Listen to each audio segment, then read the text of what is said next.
A complete album of baseball cards from 1921, including the Babe Ruth. Here's the story. Hey, it's Mike. Thanks for tuning back in. So this is a fantastic, fantastic story. I wish there were a little bit more details from Sports Collectors Daily, but I understand the consignor wants to keep it private. Sports Collectors Daily, as always, has done a fantastic job with this. The great thing about Sports Collectors Daily is they do a lot of research behind the sets. They don't only tell the story, but they also explain to you the importance of the set and the importance of the find, importance of the card, whatever it is. And you don't get that very many places. So this is a story about an anonymous antiques dealer who was a kid in the 60s and 70s and had been a card collector until 1972 when a flood had hit their house and they stopped collecting cards. Collecting antiques for decades. I think they said 40 years or something like that. And never, ever, ever bought sports cards as an antiques dealer. And they just go and they knock door to door, asking people if they have antiques they want to sell. That is a level of hustle that most of us will never know. Just imagine going door to door in 2025 and saying, hey, do you have anything you want to sell? Which is fascinating to me. It's such a cool, unusual way to live and make your money. And he obviously has been very successful with this. In this case, though, he was in New York. I said it was about a 20-minute drive for him, and he went into a house, and it was the owners were a couple whose grandparents, or one of the people in the couple, whose grandparents had owned a small general store that dated back into the 19th century. So, that's a long, long time ago, and they still had a lot of the items from the general store, from when the general store had closed. And he started going through, he decided he was going to buy some of the stuff, and he opened up a ledger from the general store, and it had receipts and an old faded photograph from the store early on in the store. And then he noticed that there were some inside of the ledger was an album, and in the album had some baseball cards attached to it. He looked at them and he said, oh, this is interesting. Doesn't know anything about baseball cards. He says it's a completely different realm than what he's accustomed to. But he figured it was worth a couple $100, so he paid them $200 and he brought it home. Now, if I found something like this, I would immediately call Collector Investor Auctions, the sponsor of this video series, because I believe in CIA, Collector Investor Auctions, partially owned by Jeremy Donson and Chris Sewell, baseball card collector investor dealer, in that order. And I would consign it with them. I would ask them what they know about it, what can they find out about it, how can they promote it. In fact, I have 9 items with CIA right now, waiting for the November auction to start next week.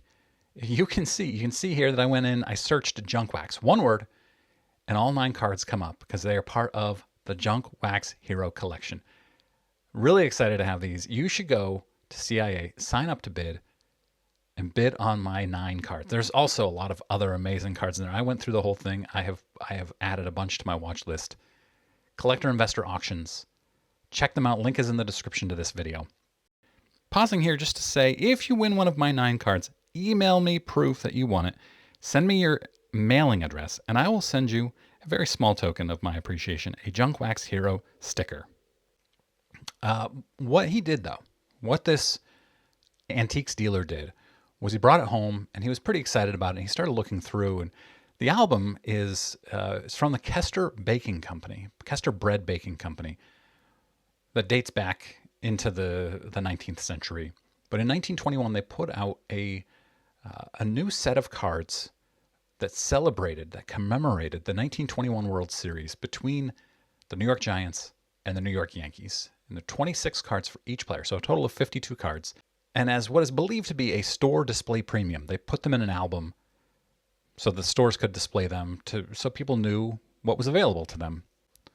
He started looking through, and it's apparently the entire set. According to the article, it's the entire set of 52 cards in this album.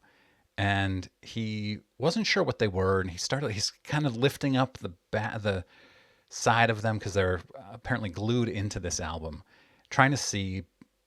Doing some research, discovers American Caramel Company, and he's looking at them and finding that it doesn't say American Caramel Company. So he thought, oh, these are worthless after all. And he's pretty disappointed. He had spent $200 on this album.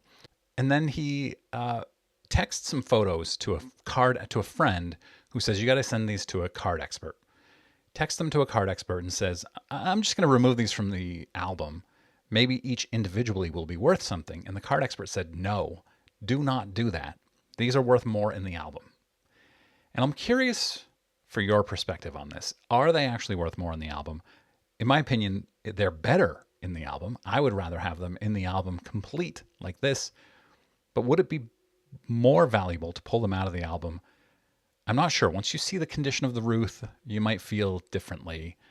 But in there, of course, is the Babe Ruth. And this is by far the best card. And I'm going to say something that vintage collectors are going to roll their eyes at or get mad at me for. But most of these players in here, aside from Babe Ruth, are not known by most people, even most collectors today. I know if you're a vintage collector, if you're a pre-war collector, you know most, if not all, of these guys. But most people, if you were to ask 100 people on the street, all 52 of these names, I bet the average person has only ever heard of Babe Ruth. So the Babe Ruth, obviously a massive hit. The Ruth, some sales history on the Ruth. First of all, there's only 5 in the PSA population. High grade is 6. That 6 sold in 2023 for $88,000. A PSA 4 sold last year, 2024, for $66,000. An SGC 7.5 sold this year, back in February of 2025, for $85,000.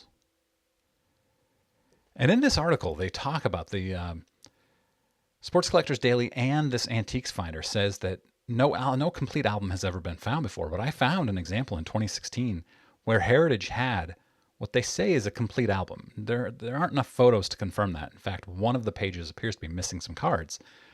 But that complete album 9 years ago, almost 10 years ago now, sold for $57,000 at that time. So this has to be a 6-figure item, well into the 6 figures by now, considering the growth in the collectible space of the values of these big time items, right? How much does this sell for? $150,000, maybe $200,000, which isn't a bad return on a $200 investment.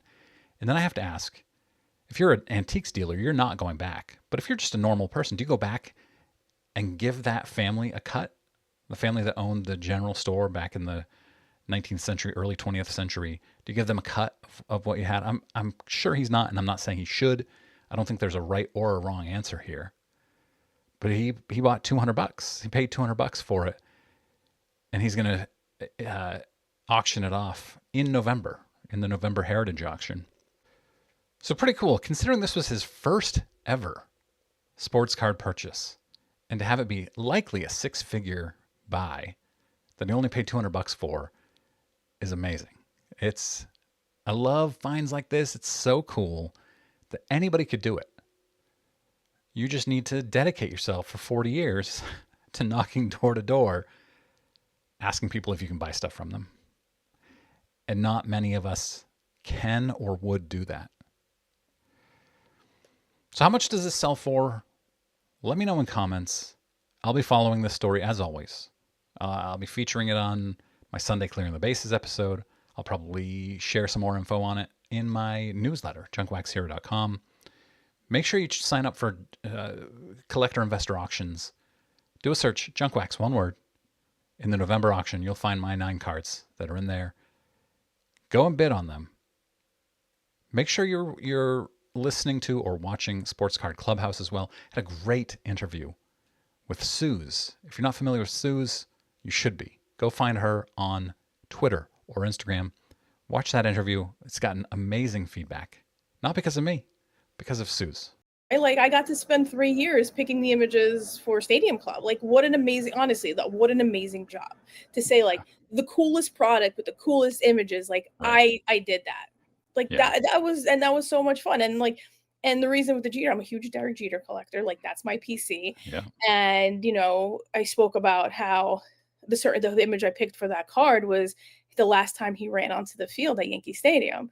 And maybe some people don't realize that just by looking at the card. It's like, oh, these are Derek Jeter running out of the dugout. But there's a story behind that picture. And for me, that was super important because, like, yeah, that's my PC. I get to do that. Like, it was fun. She is the best. Check it out. I hope you guys are safe on Halloween. You and your families have a great time. I know we will. Hopefully the weather is okay. And have a great weekend.